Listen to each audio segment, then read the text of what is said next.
Hey everyone, Cody Hayes here, and I'd like to welcome you to part 3 as we look at the second portion of Judaism. And we left off where the Jewish people have essentially been conquered by the Babylonians, but they do regain their freedom in 538 BCE after Cyrus the Great of Persia crushes the Babylonian Empire and allows the Jewish people to return to their homeland and rebuild their temple.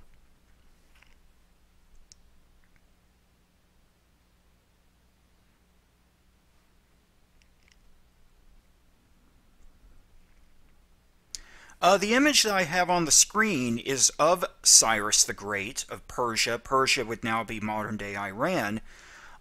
In Isaiah, the book of the prophet Isaiah, Cyrus is essentially referred to as God's anointed, or Christ, where God essentially tells Cyrus, to go and crush the Babylonians, which he then does, and then Cyrus allows the Jewish people to return to their homeland and rebuild their temple, and this marks what is known as Second Temple Judaism, which lasted all the way until the year 70 CE or AD, and Cyrus is referenced among those during the dedication of the temple.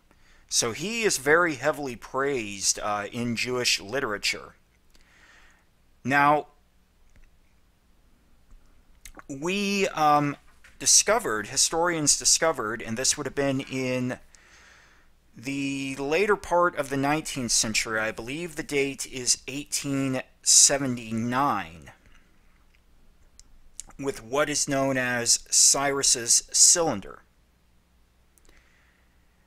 And the rhetoric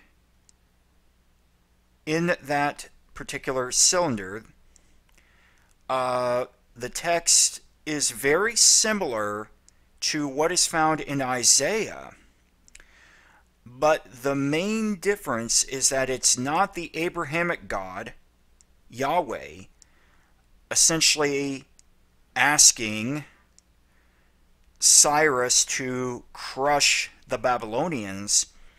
Instead, it is the main Babylonian god Marduk asking Cyrus to crush essentially his own people. The reason why is because the Babylonians have not been paying enough attention to Cyrus, and Cyrus is upset about, let me say that again. The reason behind that is the Babylonians have not been paying enough attention to Marduk, and Marduk is upset about that, and so essentially he asks Cyrus to go and crush them. But regardless of which, many of the ideas of the Persians, who were Zoroastrian, they would begin to influence the Jewish people.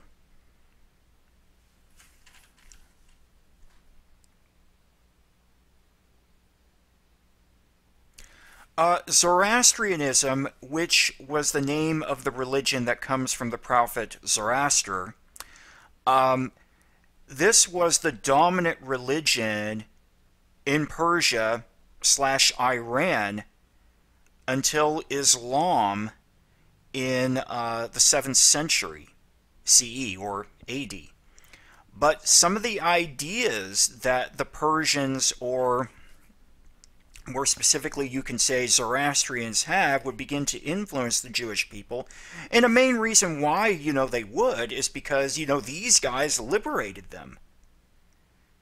So, they would talk about, various ideas they had of, philosophy / religion. And some of those ideas, would make their way into Judaism. And what were some of those ideas? Well, let's look at them here. Well, you would have ideas of demons, hell, purgatory, and Satan that would begin to come into Judaism.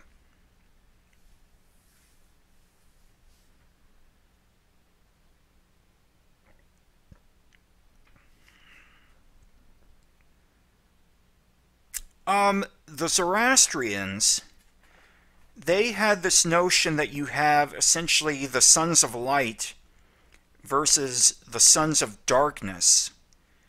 And so, kind of the Satan figure is the chief son of darkness, and he has these other minions, you could say, whom were described as fallen angels, whereas the sons of light were, the angels of God,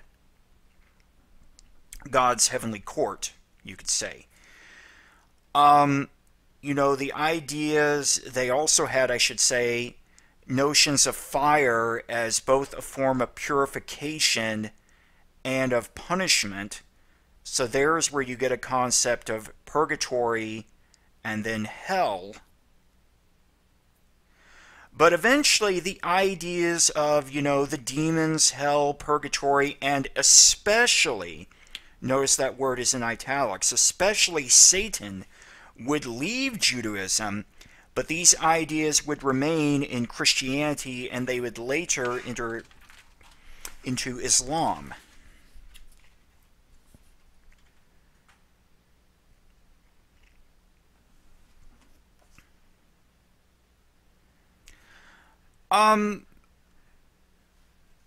Judaism, there's often a misconception within Judaism by, I would say, Christians, that they see Judaism having the same views or beliefs as Christians minus Jesus.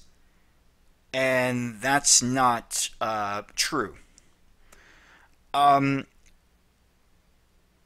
There are some Jews that would perhaps have an idea of hell, but it would really be more like purgatory in terms of theology. But the one thing that really would be removed here is the Satan figure that I will get to. In terms of, say, an afterlife, the Jewish people do have an idea of heaven, which is where God lives and where he has his heavenly court, but people don't actually go there upon death, although there have been some who have entered heaven according to Jewish tradition, such as Enoch, such as Elijah, such as Moses, but those are essentially, the exceptions, you could say.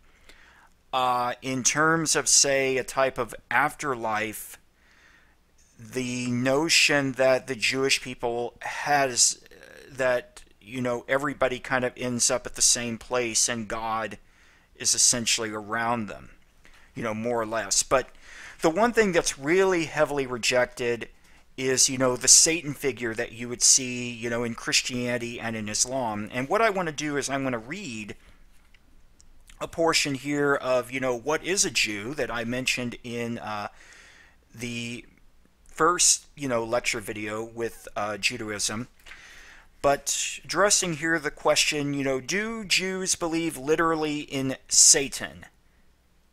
So let me read here from the pair of rabbis. Do Jews believe literally in Satan? And here's the answer. There are a number of references to Satan in the Hebrew Scriptures, but except for the brief period just before the Christian era, it is unlikely that Jews ever took these references literally to imply an actual devil at work in human efforts. In the Jewish tradition, Satan was the mythical symbol of all the evil forces in the world. At times, he was identified with the tempter, the evil impulse that prompts us to comply with the worst side of our nature, our yester hara, or evil inclination, that is. But even this notion never took deep root, for Judaism is so strictly monotheistic that it resisted the temptation to enthrone any being other than God with authority for a whole metaphysical realm, even the realm of evil.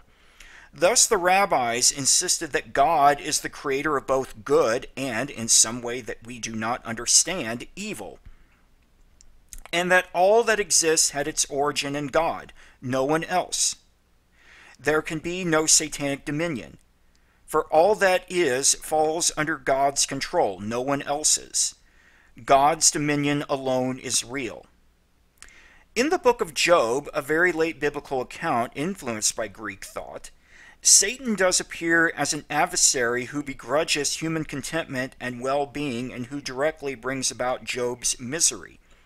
But some of the rabbis of the Talmud frankly suggest that the story of Job is fiction, not fact, a valuable parable or allegory, perhaps. The Persians, under whose domination the Jews lived following the destruction of the First Temple in the 6th century BCE, believed that there were two great forces in the world, the God of light and the God of darkness. Under their influence, some Jews for a time sought to equate Satan with the God of darkness and to blame him and other fallen angels for all suffering, calamity, and wickedness. But gradually Judaism rejected these ideas as alien to the deeper Jewish tradition. Thus, while references to Satan still remain in the Orthodox and conservative prayer books, they are generally considered nothing more than figures of speech. So, there's quite a bit that I could say on that, but to try and keep it simple, the idea of the Satan figure that you would see, in Christianity and Islam, Judaism rejected that idea because they would see, to them, they essentially saw that Satan figure as almost a type of another god, and thus a violation of monotheism. If anything, Satan is often used as a type of figure of speech. One of my colleagues, who's Jewish, she mentioned, in her family, with her family growing up in Israel, that sometimes members of her family would say, "Get the Satan out of you," but that was essentially just a figure of speech. It wasn't meant, in a literal sense. I've been asked before, does Judaism have a tradition of what we could call exorcisms? And they do. The book of Tobit, that is part of the Deuterochronicles of the Hebrew Bible, that word Deuterochronicle means second canon, part of what became known as the Septuagint, does have a exorcism ritual described within the text, but the notion, though, is still that, God is ultimately in control of everything.